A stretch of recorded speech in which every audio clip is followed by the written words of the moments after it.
మిత్రులారా, ఈ కథ వేసవిలో టైం పాస్ చేయడానికి తన ఇంటికి వచ్చిన ఒక అబ్బాయి ఆధారంగా రూపొందించబడింది. కానీ టైం పాస్ చేయడానికి అతను తన సొంత పనిమనిషి పేరు మీద ఖాతా తెరిచి ఆమె డ్రింక్లో తన ప్రోటీన్ షేక్ను వేస్తాడు. అయితే ఈ యువకుడు దాహంతో అలమటిస్తున్న పనిమనిషి కథ చూద్దాం. సినిమా ప్రారంభంలో మనకు 18 ఏళ్లు నిండిన పప్పు పితరను చూస్తాము. పప్పు పితర సెలవులు గడపడానికి తన తండ్రి ఇంటికి వస్తాడు. కాని పప్పు తన తండ్రి డేవిడ్తో ఏమాత్రం పొసగలేదు. డేవిడ్ పప్పు పితారాతో మాట్లాడటానికి ప్రయత్నిస్తాడు. కాని పప్పు పితర తన తండ్రితో కూడా సరిగ్గా మాట్లాడడు. నాకు అలాంటి బిడ్డ ఉంటే నేను అతనిని గాడిదలో పడేస్తాను. ఇది జరిగిన తర్వాత పప్పు పితర ఇంటి లోపలికి వెళ్లి విశ్రాంతి తీసుకోవడం ప్రారంభించాడు. మరుసటి రోజు ఉదయం జాక్ తన జీవితం కోసం ప్రార్థిస్తున్నప్పుడు అప్పుడు అతని కళ్లు తోటలో ఉన్న ఒక అందమైన యువతిపై పడతాయి. ఇది చూసి పప్పు పెట్టెలో ఉన్న కాళీయ పాము రెపరెపలాడింది. కాబట్టి జాక్ అమ్మాయిని చూడడానికి తోటకి వెళ్తాడు. ఎక్కడ పప్పు పితర తనని చూస్తున్నాడు.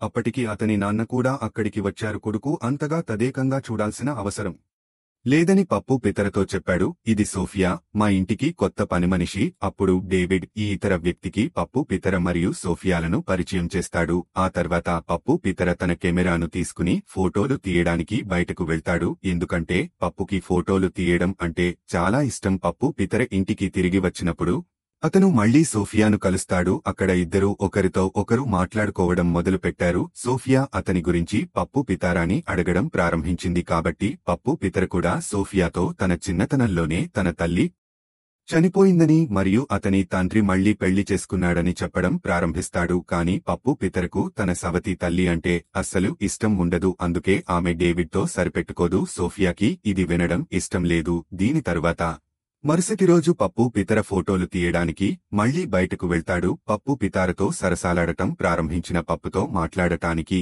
ఒక అమ్మాయి వస్తుంది. ఈ ఇద్దరు ఒకరితో ఒకరు మాట్లాడుకుంటున్నప్పుడు సోఫియా సైకిల్పై వెళుతుంది. పప్పు సోఫియాను చూసి అమ్మాయిని ఒంటరిగా వదిలేసి ఇంటికి తిరిగి వెళ్తాడు. పప్పు పితర ఎక్కడ దాక్కుని సోఫియా ఫోటోలు తీయడం మొదలు పెడతాడు. సోఫియా ఫోటో తీసిన తర్వాత పప్పు లోపలికి వెళ్తాడు. పప్పు పితర వంటగదికి వెళ్లినప్పుడు అతను సోఫియాను కలుస్తాడు. సోఫియా పప్పు పితరాను అడుగుతుంది, ఇంత త్వరగా ఇంటికి ఎందుకు వచ్చావు? కాబట్టి నేను ఆ అమ్మాయితో మరికొంత సమయం గడిపి ఉండాల్సింది. ఇది విన్న పప్పు ఆమెతో సరసాలాడుతాడు మరియు ఆ అమ్మాయి తనకు నచ్చలేదని చెప్పాడు. నేను మీపై మరింత ఆసక్తిని పెంచుతున్నాను. ఈ విధంగా ఇద్దరి మధ్య మెల్లగా బంధం పెరగడం మొదలైంది. కాబట్టి పప్పు పితర సోఫియాకు తన తల్లి ఫోటోను చూపిస్తూ ఆమె తన తల్లిలా కనిపిస్తుందని చెప్పింది. ఇది విన్న సోఫియా కూడా పప్పు పితారాతో మనసు విప్పి తన గతం గురించి చెబుతుంది.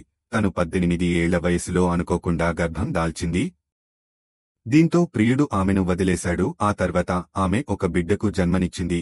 కాని విచారకరమైన విషయం ఏమిటంటే ఆ బిడ్డ ఇప్పుడు సోఫియాతో లేదు. ఇప్పుడు ఇద్దరూ మెల్లగా తమ బాధలను ఒకరితో ఒకరు పంచుకోవడం మొదలుపెట్టారు. మరోవైపు డేవిడ్ కూడా పప్పు పితారాతో తన సంబంధాన్ని మెరుగుపరుచుకోవాలనుకున్నాడు. కాని అతని పని కారణంగా అతను పప్పు పితరతో సమయం గడపలేకపోయాడు. డేవిడ్ దాని గురించి తన కొడుకుతో మాట్లాడటానికి ప్రయత్నించినప్పుడు కాని పప్పు తన తండ్రితో కూడా సరిగ్గా మాట్లాడడు. మరుసటి రోజు డేవిడ్ ఏదో పని మీద ఊరు బయటికి వెళ్తాడు.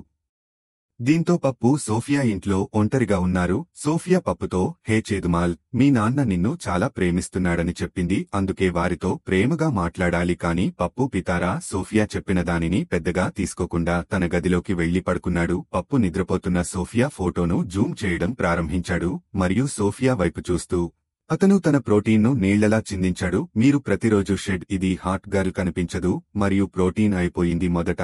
మరుసటి రోజు సోఫియా మాజీ బీఫ్ ఆమెను కలవడానికి వచ్చింది. ఇద్దరూ ఒకరితో ఒకరు మాట్లాడుకోవడం మొదలుపెట్టారు. కాని పప్పు పితర కూడా రహస్యంగా వారి సంభాషణను వింటున్నాడు. సోఫియా యొక్క మాజీ బీఎఫ్ అతను మునుపటిలాగే ఇప్పటికీ ఆమెను ప్రేమిస్తున్నాడని ఆమెతో చెప్పింది. మీకు కావాలంటే మేము మా సంబంధాన్ని మునుపటిలా కొనసాగించవచ్చు. కాని సోఫియా అతనితో కలిసి జీవించడానికి ఇష్టపడలేదు. కాబట్టి ఆమె అతనిని నిరాకరిస్తుంది. ఇది విన్న సోఫియా మాజీ అక్కడి నుంచి పారిపోయింది. ఇప్పుడు మరుసటి రోజు పప్పు పుట్టినరోజు. పప్పు వంటగదికి రాగానే సోఫియా అతనికి పుట్టినరోజు శుభాకాంక్షలు చెప్పింది. ఇది విన్న పప్పు నేను నిన్ను కౌగిలించుకోవాలనుకుంటున్నాను అని సోఫియాతో చెప్పాడు. ఇది విన్న సోఫియా అతనిని తిరస్కరించింది. కాని పప్పు నల్లపాము ఎగిరి గంతులేస్తోంది. అందుకే సోఫియాను బలవంతంగా తాకడం మొదలుపెట్టి సోఫియా వాతావరణాన్ని సృష్టించడం ప్రారంభించాడు. అప్పుడు సోఫియా పప్పుకి బలమైన చెంపదెబ్బ కొట్టింది. అప్పుడే వాళ్ల ఇంటి డోర్ బెల్ మోగింది. సోఫియా వెళ్లి గేటు తెరిచి చూసేసరికి పప్పుని ఇంతకు ముందు కలిసిన అదే అమ్మాయి ఈరోజు కూడా పప్పుని కలవడానికి వచ్చింది. కాబట్టి పప్పు కూడా ఆ అమ్మాయితో కలిసి బయటకు వెళ్తాడు. కాని పప్పు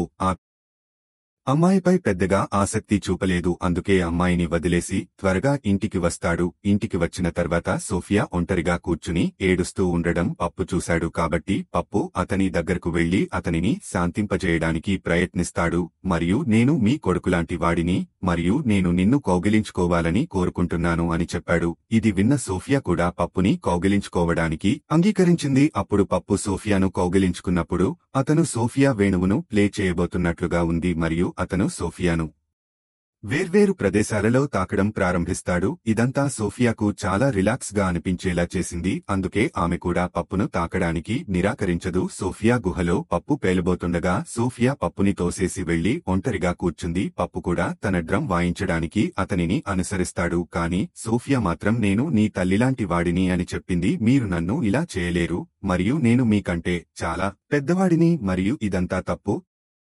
కాని పప్పు సోఫియా దాహం తీర్చుకోవడానికి ఆమెను ఒప్పించే ప్రయత్నం మొదలుపెడతాడు. పప్పు మాటలు విన్న సోఫియా కూడా ఒక్కసారి చేస్తే నష్టమేమిటో ఒప్పుకుంటుంది.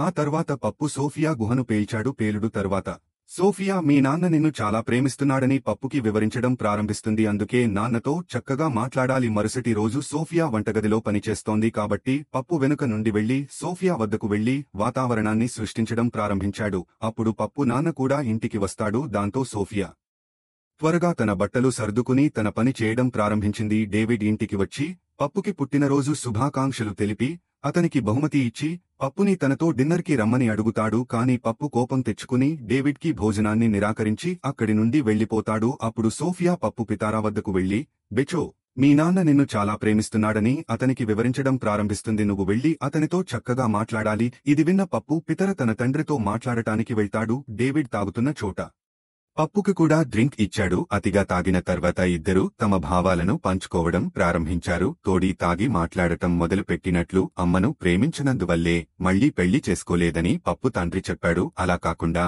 నా రెండో భార్య నిన్ను బాగా చూసుకుంటుందనుకుని రెండో పెళ్లి చేసుకున్నాడు. ఇలా చెబుతుండగా డేవిడ్ నిద్రలోకి జారుకున్నాడు. మరుసటి రోజు పప్పు పితారా మరియు సోఫియా కలిసి తోటలో షికారు చేయడానికి బయలుదేరారు. అక్కడ ఇద్దరూ ఒకరితో ఒకరు ఎక్కువ సమయం గడిపి ఒకరి దాహం తీర్చుకుంటారు. తర్వాత సోఫియా పప్పును తన ఇంటికి తీసుకెళ్ళింది. తన బిడ్డ చిన్నదని పప్పుకి ఎక్కడ చెప్పింది. ఆ తర్వాత రోడ్డు ప్రమాదంలో చనిపోయాడు. ఇది విన్న పప్పు సోఫియా గుహలో పేలుళ్లు చేసి ఆమెను శాంతింపజేస్తాడు. దీని తర్వాత పప్పు పితర తన ఇంటికి వచ్చి ఏదో ఆలోచిస్తాడు. ఎందుకంటే అతని సెలవులు ఇప్పుడు అయిపోయాయి మరియు అతను తిరిగి వెళ్లవలసి వచ్చింది. కాబట్టి పప్పు తన బ్యాగ్ ని సిద్ధం చేయడం ప్రారంభించాడు మరియు బయలుదేరే ముందు అతను సోఫియా వద్దకు వెళ్లి ఆమెను ఉద్రేకంతో ముద్దు పెట్టుకున్నాడు మరియు చివరిసారిగా వారు ఒకరి గుహలను వేగంగా కొట్టుకుంటారు. సోఫియాను సంతోషపెట్టిన తరువాత పప్పు తన తండ్రి వద్దకు వెళ్లి అతనిని కౌగిలించుకుంటాడు. ఎందుకంటే ఇప్పుడు పప్పు తన తండ్రిపై కోపంగా లేడు. అప్పుడు పప్పు పితారా తన తండ్రి ఇంటిని విడిచిపెడతాడు. మరుసటి రోజు సోఫియా తన తల్లిని చూడటానికి వెళుతుంది. తను గర్భవతి అని తల్లికి ఎక్కడ చెప్పింది. ఇది విన్న సోఫియా తల్లి ఆమెను కౌగిలించుకుని ఏడవడం ప్రారంభించింది. ఈ పిల్లవాడు మరెవరో కాదు,